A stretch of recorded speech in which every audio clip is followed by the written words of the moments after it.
എത്ര ശക്തമായ ഒഴുക്കിനെയും മറികടക്കാനും എത്ര ഉയരമുള്ള പാറക്കെട്ടിലും കയറിലൂടെ സുരക്ഷിതമായി എത്താനും കഴിയുന്നവനായിരുന്നു രാജേഷ്. അതുകൊണ്ട് തന്നെ രാജേഷ് തിരിച്ചു വരുമെന്ന പ്രതീക്ഷയിലായിരുന്നു സുഹൃത്തുക്കളും ബന്ധുക്കളും നാട്ടുകാരും.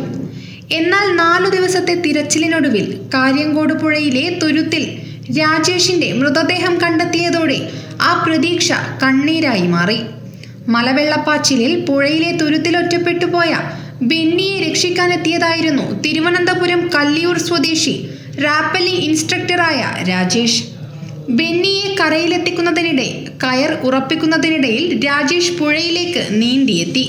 സ്വന്തം ലൈഫ് ജാക്കറ്റ് ഊരി ബെന്നിക്ക് ധരിപ്പിച്ച ശേഷമാണ് കയറിൽ തൂങ്ങി കരയിലേക്ക് നീങ്ങിയത്. എന്നാൽ ശക്തമായ ഒഴുക്ക് രാജേഷിനെ കവർന്നെടുത്തു. സാഹസികതയെ ജീവിതത്തിന്റെ ഭാഗമാക്കിയ രാജേഷ് റാപ്പലിംഗ് ഇൻസ്ട്രക്ടറായി നിരവധി പേർക്ക് പരിശീലനം നൽകിയിരുന്നു. അദ്ദേഹം പ്രസിഡന്റായിരുന്ന Trivandrum adventure and disaster management ക്ലബിലെ ശിഷ്യരും സുഹൃത്തുക്കളും ഉൾപ്പെടെ നിരവധി പേരാണ് രാജേഷിനായി തിരച്ചിലിൽ പങ്കെടുത്തത്. രാജേഷിന്റെ വിയോഗത്തിൽ മുഖ്യമന്ത്രി വി.ഡി. സതീശൻ അനുശോചനം രേഖപ്പെടുത്തി. കണ്ണൂര് ചെറുപുഴയിൽ പ്രളയജലത്തിൽ ഒറ്റപ്പെട്ടുപോയ ഒരാളെ രക്ഷിക്കാൻ ശ്രമിക്കുന്നതിനിടയിൽ ജീവൻ പൊലിഞ്ഞ തിരുവനന്തപുരം കല്ലിയൂർ സ്വദേശിയും ദുരന്ത രക്ഷാപ്രവർത്തന പരിശീലകനുമായ ആർ രാജേഷിന്റെ വിയോഗം വലിയ വേദനാജനകമാണ്.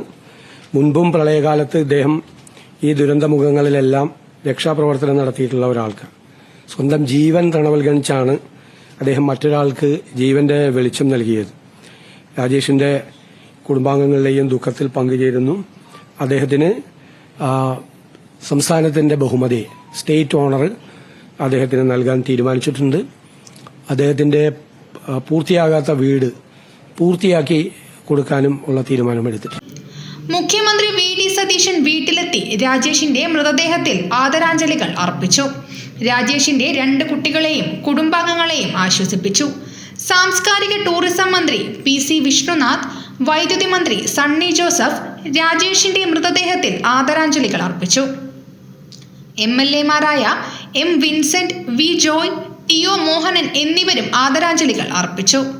ചെറുപുഴയിൽ നിന്ന് ഗ്രാമപഞ്ചായത്ത് vice president Satheesan Karthikappally, standing committee chairman K D. Praveen, panchayat അംഗങ്ങളായ Roshi Jose, Aneesh Antony, DCC executive അംഗം ആലയിൽ ബാലകൃഷ്ണൻ എന്നിവർ രാജേഷിന്റെ വീട്ടിലെത്തി കുടുംബാംഗങ്ങളെ നേരിട്ട് കണ്ട് അനുശോചനം അറിയിച്ചു. രാജേഷിന്റെ മൃതദേഹം പൂർണ്ണ സംസ്ഥാന ബഹുമതികളോടുകൂടി സംസ്കരിച്ചു. News bureau, Kannur media.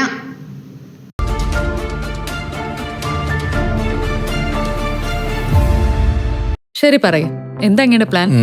Kitchen വർക്സും interior വർക്സും നമുക്ക് നല്ലൊരു ടീമിനെ ഏൽപ്പിക്കണം. പിന്നെ ഫർണിച്ചർ സുനിതയിൽ എടുക്കാം.